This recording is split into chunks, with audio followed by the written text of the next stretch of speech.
Good morning. Merry Christmas. Merry Christmas here in Pittsburgh. Merry Christmas Connecting Point in Columbus. Today we gather together with people all over the world and celebrating and remembering that Christ came to light up the path between humanity and God. And that's the series that we've been in as we talk about his birth today, that Christ wants to come and light it up. It was Thursday, and my wife sends me this text that says, I think the battery on our car is dead. And so I had, my aunt take me and the kids to school, but you're just going to have to deal with the car because I got to go to work. And so I said, all right. So I had a busy day that day, wasn't able to get to it until that evening. And so my wife comes home, and I said, hey, you get in the car, put it in neutral, and I'm going to push this car out of the garage. She kind of looked at me, and I'm like, no, I'm serious. That's what we're going to do. I said, now, the driveway is on a slant, okay?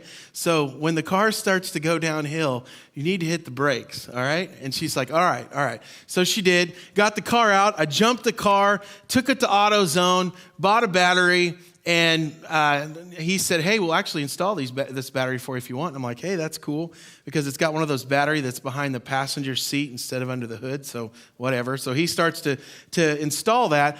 And about, 2 or 3 minutes later, my wife calls on the phone, and she's got kind of this panicked look on her tone in her voice. And she said, Kyle, I took your truck to Walmart to the pickup line to get groceries, and said, your truck won't start.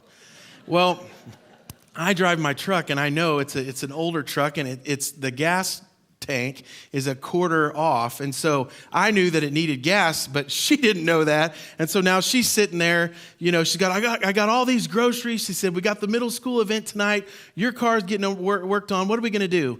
I said, I don't know. Hang on. Noah's calling through. Noah gets on the phone. Dad, where are you?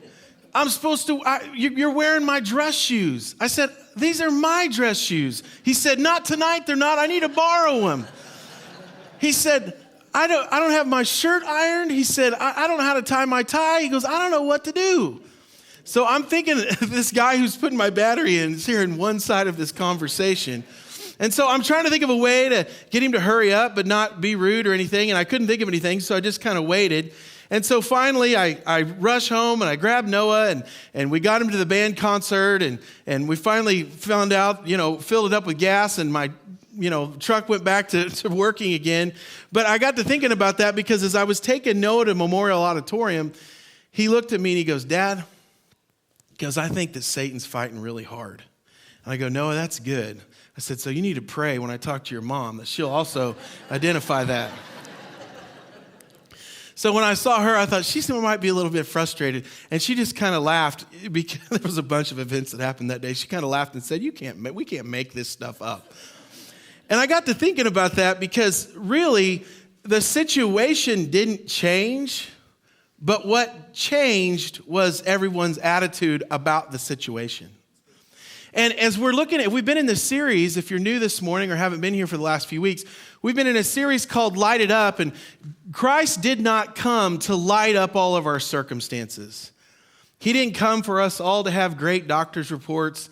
He didn't come for us to have everything that we want and everything to go the way that we want it to. He came so that no matter where you are, no matter who you are, no matter what you're going through, the light of God's presence is available for you.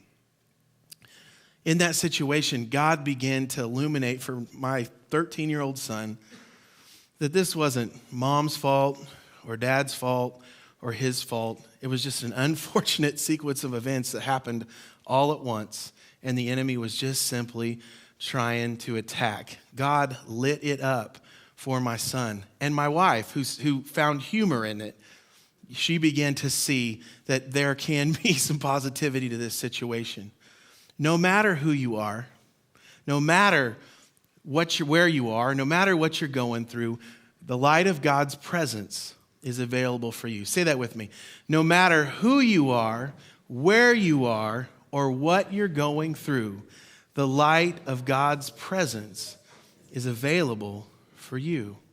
This morning, that's a reminder for all of us, because many of us are in different places. We're different people. We have different circumstances going on. And yet the one common denominator for all of us today is that it's God's presence in our situation that brings the illumination. Many of us want everything in life to be right before we can be happy. Jesus didn't promise that. He promised to be with us. I share that with us today because this time of the year is not exciting for all of us. In fact, this time of the year is hard for many of us. We've lost a mom, or we've lost a dad, or we've lost a child, or we've lost someone that we care about. Maybe a year ago,